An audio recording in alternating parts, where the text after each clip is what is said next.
Hello everyone, welcome to channel Reading Books. Today we have a new story called The Fir Tree. It's a story about some Christmas tree, and it's interesting to read and know some facts before Christmas. Long ago, in the middle of a forest, stood a little fir tree. All around was a wonderful smell of pine, and every day the birds sang joyfully. But the little fir tree wasn't happy.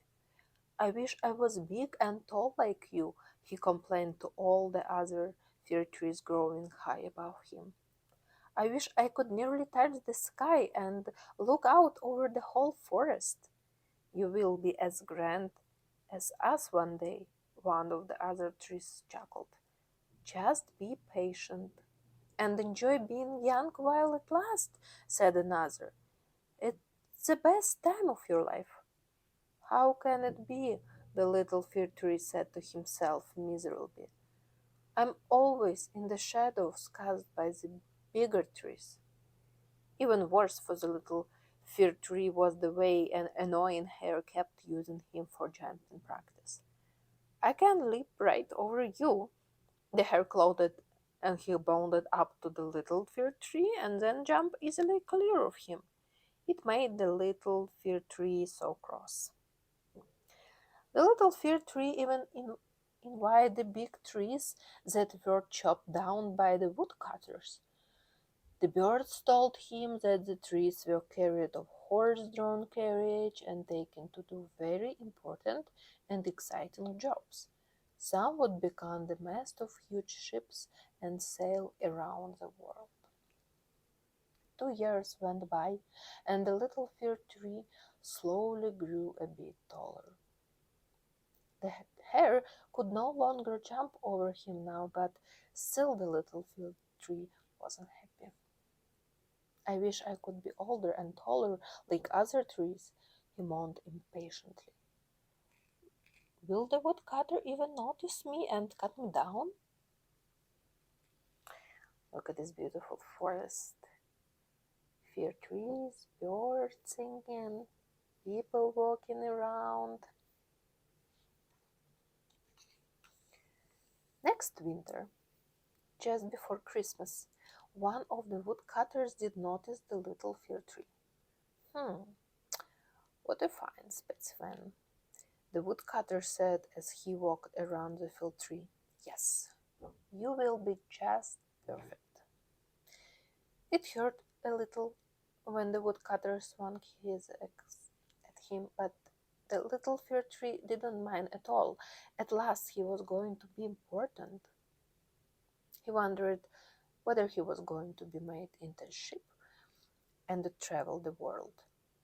Instead, and just as good, he was taken to a grand house and placed in the middle of the grandest room of all with a very high ceiling. The little fir tree stood tall and proud. Everyone in the house hurried into the room to admire the tree, and the children danced around him gleefully. He was soon made to feel even more special when the children decorated his branches with bubbles, ribbons, and twinkle lights. How he loved to hear them giggle as they tried to place a star on the top of the tree. It felt as he was wearing a crown. And when they had finished, the children joined the adults in singing songs they called Christmas carols.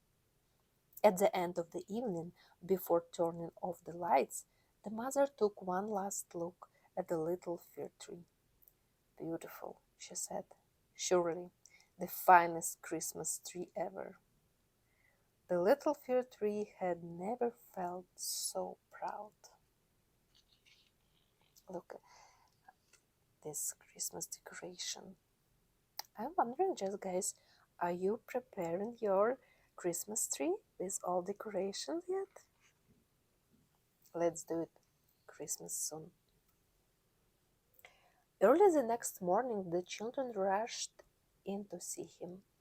He thought they were going to dance around him again, but this time they just grabbed the boxes from under the tree and ripped off the pretty paper.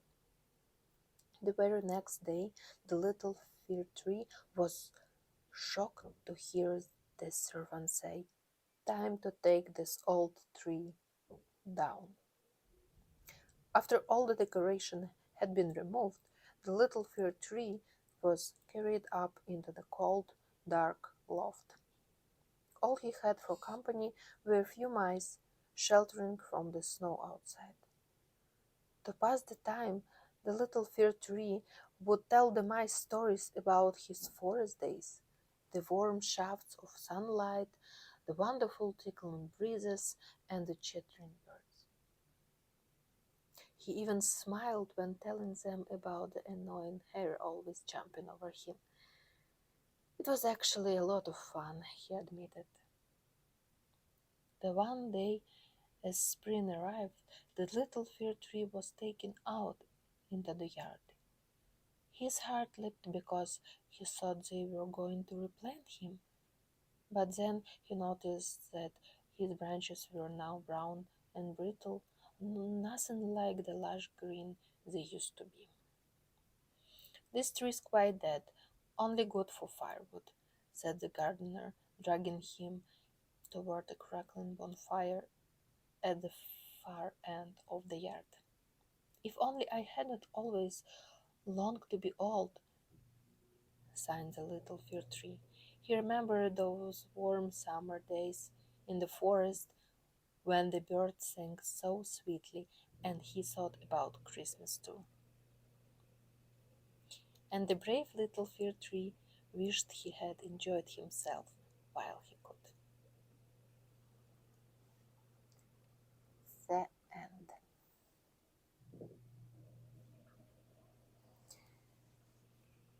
Thank you guys for joining me for this story. This story taught us be in the moment. Enjoy every moment. Enjoy when you're young. Play, giggle around, smile, enjoy Christmas, sing Christmas carols. And you know what? If you have tree from a forest at home, try to be more gentle with this tree. Make this tree a little bit happy in Christmas time. Happy Christmas, everyone. See you next time.